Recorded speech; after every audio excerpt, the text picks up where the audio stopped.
Olá, queridos irmãos e irmãs, sejam todos muito bem-vindos ao programa Liturgia Diária Verbum Domini. O evangelho que hoje iremos meditar se encontra no livro de São Marcos, capítulo 6, dos versículos 45 ao 52. Depois de saciar os 5.000 homens, Jesus obrigou os discípulos a entrarem na barca e irem à frente para Betsaida, na outra margem, enquanto ele despedia a multidão.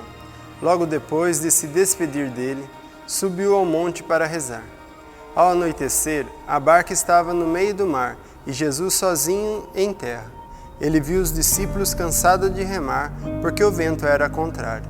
Então, pela quarta vigília da noite, Jesus foi até eles andando sobre as águas e queria passar na frente deles.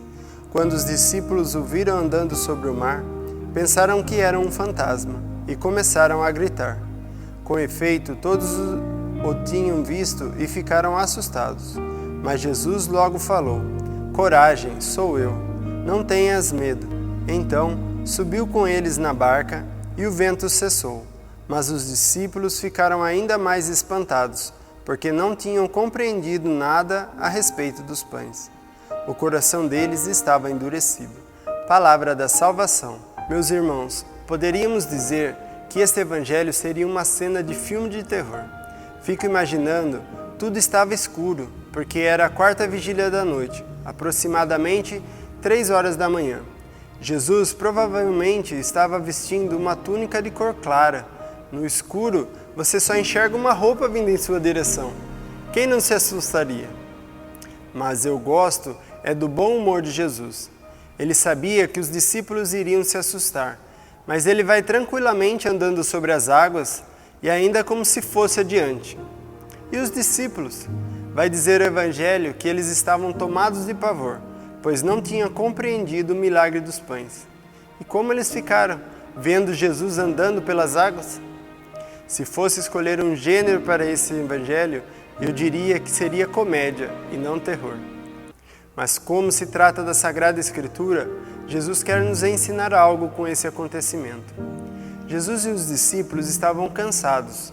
Jesus por estar sempre com as multidões e os discípulos tinham voltado de uma missão que o próprio Jesus lhe havia enviado. Jesus obriga os discípulos para eles irem à frente para descansarem um pouco, enquanto ele despedia o povo. Jesus sabia que a sua missão não teria descanso. Por isso, ele sobe ao monte para rezar. Faz de sua intimidade com Deus seu descanso. Todos nós temos a missão como a de Jesus, de pregar o Evangelho a toda criatura. E não pensemos que irá ser fácil, vai ser cansativo, vai exigir de nós sacrifício. Façamos como Jesus, que buscava seu descanso em Deus. Andar sobre as águas não é fácil. Pedro não conseguiu, porque vacilou em sua fé. Jesus consegue andar sobre as águas, cessar os ventos, porque tinha uma grande intimidade com Deus. Os irmãos, que Deus nos ajude a superar o cansaço da missão e de não desistir de anunciar Jesus a toda criatura. Caso você queira receber diariamente nossa liturgia diária, basta você clicar para se inscrever em nosso canal e ativar o sininho das notificações. Assim você receberá em primeira mão todo o nosso conteúdo de evangelização. TV Teotocos, levando até você a mensagem da reconciliação. Deus te abençoe. Em nome do Pai, do Filho e do Espírito Santo. Amém.